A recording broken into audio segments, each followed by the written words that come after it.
Halo Sobat Kopi Manis Koptari, kita berjumpa dalam A Few Minutes Talk About God bersama saya, Suster Teresia Anita RGS.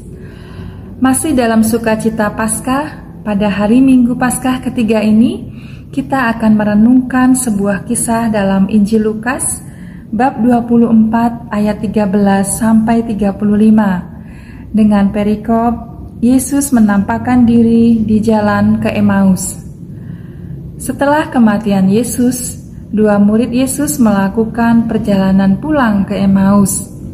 Kematian Yesus tidak mudah diterima oleh para murid, sehingga mereka mengalami kekecewaan, keputusasaan, bahkan kehilangan arah hidup.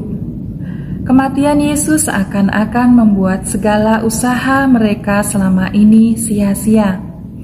Mereka juga dibuat bingung dengan adanya kabar bahwa Yesus hidup, bahwa Yesus telah bangkit dari mati. Hati mereka dibuat gusar dan tidak menentu. Dalam perjalanan, kedua murid saling menumpahkan perasaan mereka. Harapan-harapan indah yang dulu mereka miliki berubah menjadi keputusasaan. Mereka saling menumpahkan perasaan mereka, kesedihan, dan kegalauan hati mereka. Kisah ini kemudian dilanjutkan dengan kedatangan orang yang tak mereka kenal, yang kemudian berjalan bersama dua murid. Mereka menceritakan peristiwa yang sedang mereka perbincangkan dan kegelisahan hati mereka. Namun kemudian orang asing yang adalah Yesus sendiri akhirnya membuka mata mereka, sekaligus membuka hati dan pikiran mereka.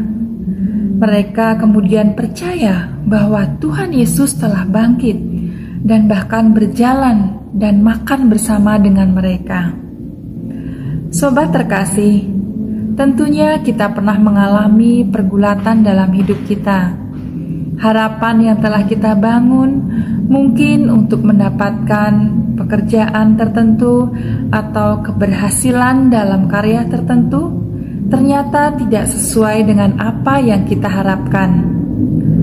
Pastilah hal ini mengecewakan. Adakah kita berusaha mencari dan melihat Tuhan dalam peristiwa-peristiwa tersebut? Ataukah kita lebih fokus pada kesulitan, meratapi peristiwa atau keadaan kita, larut dalam kekecewaan tanpa berani membuka mata dan mempersilahkan Yesus tinggal di dalam hati kita? Sobat terkasih, tidak ada seorang pun di dunia ini yang dapat hidup sendiri. Kiranya dalam saat-saat tertentu kita perlu untuk memiliki sahabat dalam perjalanan. Kita dapat meminta orang lain untuk dapat menjadi sahabat yang dapat mengerti apa yang kita rasakan. Di sisi lain, kita juga perlu untuk menjadi sahabat bagi mereka yang sedang mengalami kesulitan. Menjadi teman perjalanan orang lain diperlukan pengorbanan dan keterbukaan hati untuk mendengarkan. Seperti Yesus yang menjumpai kedua muridnya yang sedang bersedih, Ia hadir dan menemani mereka. Beranikah kita juga menjadi sahabat perjalanan saudara-saudari kita yang sedang mengalami kesulitan? Perjumpaan yang dialami kedua murid dengan Yesus yang telah bangkit membuahkan sukacita dan pengharapan. Kita pun juga diundang untuk dapat membawa sukacita dalam perjumpaan dengan orang lain. Lalu bagaimanakah sikap kita terhadap mereka yang kita jumpai? Apakah kita membawa pengharapan dan sukacita, atau malah menjadi beban dan persoalan bagi orang lain?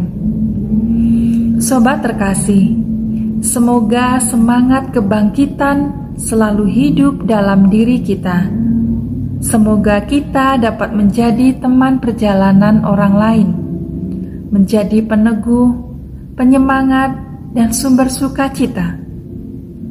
Mari sobat terkasih, kita bangun kepekaan hati untuk dapat selalu mendengarkan suara Tuhan yang selalu hadir mengiringi perjalanan hidup kita. Kita juga mendengarkan suara Tuhan melalui perjumpaan kita dengan sesama, sehingga hidup kita menjadi ungkapan penuh syukur dan menjadi berkat untuk sesama kita. Tuhan memberkati.